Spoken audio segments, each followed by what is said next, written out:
4 حاجات لو عملناهم من دلوقتي قبل رمضان ب10 ايام اهو، ويمكن اكتر شوية، لو عملناهم وكملنا بيهم في رمضان هنخس. سهلة. 4 حاجات، وهم ال4 حاجات الثابتين معانا عشان نعمل دايت طول الوقت، سواء بقى في رمضان، قبل رمضان، بعد رمضان. باقي على رمضان حوالي 10 ايام، ايا كان برضو بتشوفوا الفيديو امتى، بس لازم تبقوا مركزين ان انتوا بتهيئوا نفسكم للخطوة دي من دلوقتي لو انتوا عايزين تدخلوا رمضان خاسين او متهيئين او جاهزين لان انتوا تكملوا على نفس الروتين ده. ايه هما بقى ال4 حاجات دول اللي هنعملهم علشان نخس؟ اول حاجة واهم حاجة، وبجد هي دي القصة كلها، قصة وما فيها، انه اكل سعرات اقلل من سعراتي دلوقتي علشان بعد كده اقدر اكمل في رمضان على سعرات اقل من اللي انا متعودة اكله من قبل ما اخد قرار ان انا عايزة امشي على دايت واخس. سعرات اقل هخس، سعرات اكتر هتخن.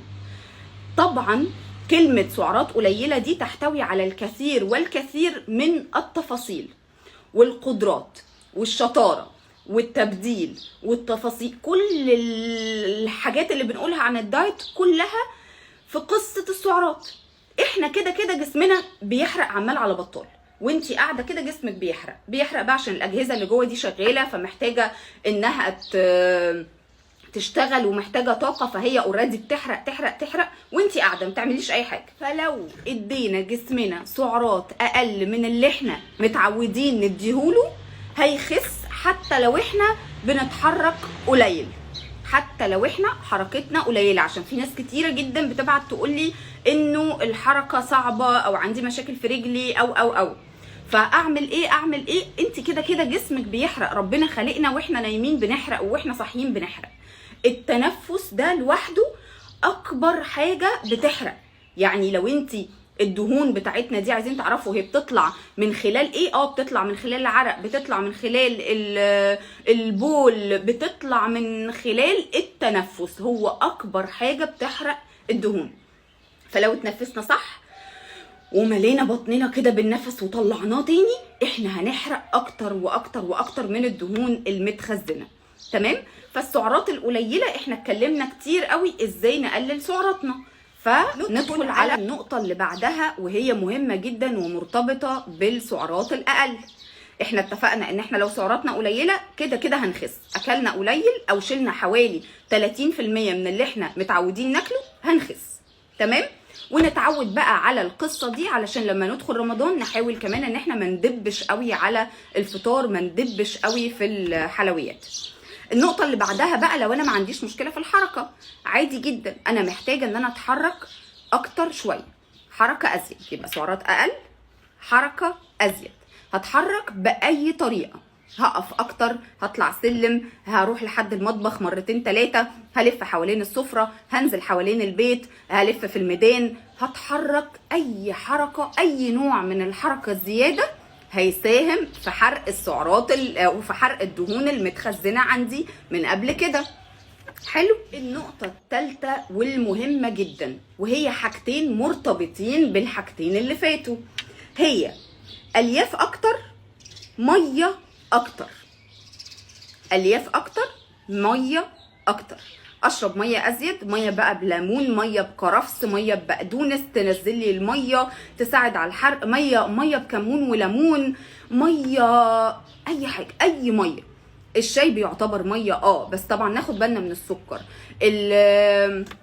الميه بالليمون، الميه، اي نوع من انواع الميه ما عنديش اي مشكله فيه، المهم انك تشربي ميه ازيد وتاكلي الياف اكتر.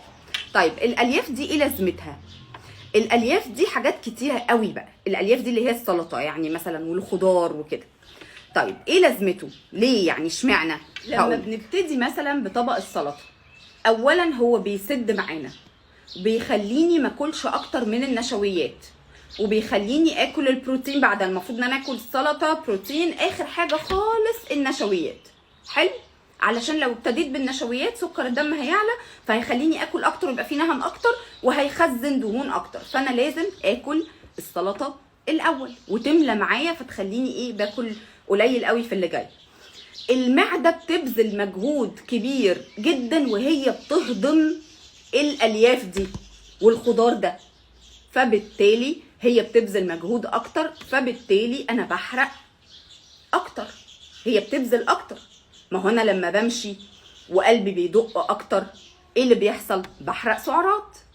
فانا عايزه الاجهزه اللي جوه تبذل مجهود اكتر. فهمتوا الفكره؟ رابع حاجه واهم حاجه، وهي دي بقى الكارثه الكبيره، الحلو والسكر. خدوا بالكم كويس قوي ان احنا لازم من دلوقتي نهيئ جسمنا على كميه سكر اقل، لان السكر ده ادمان. والناس اللي متعوده زي حالاتي كده ياكلوا حاجه حلوه بعد الغدا بعد الفطار، بتقابلهم ازمه كبيره جدا في رمضان، صداع ومشاكل في الضغط، وبجد بنتعب قوي قوي قوي.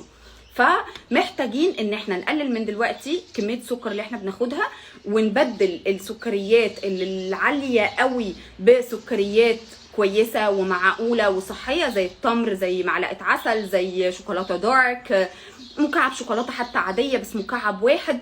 فنتعامل بحرص، لانه السكر بيخلي وزننا يا اما يثبت يا اما بيتخننا وبيعمل مشاكل صحيه كبيره جدا.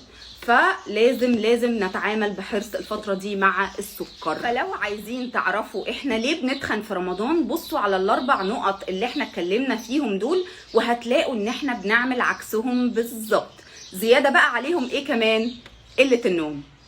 فحرقنا بيبقى ضايع. بنعمل ايه؟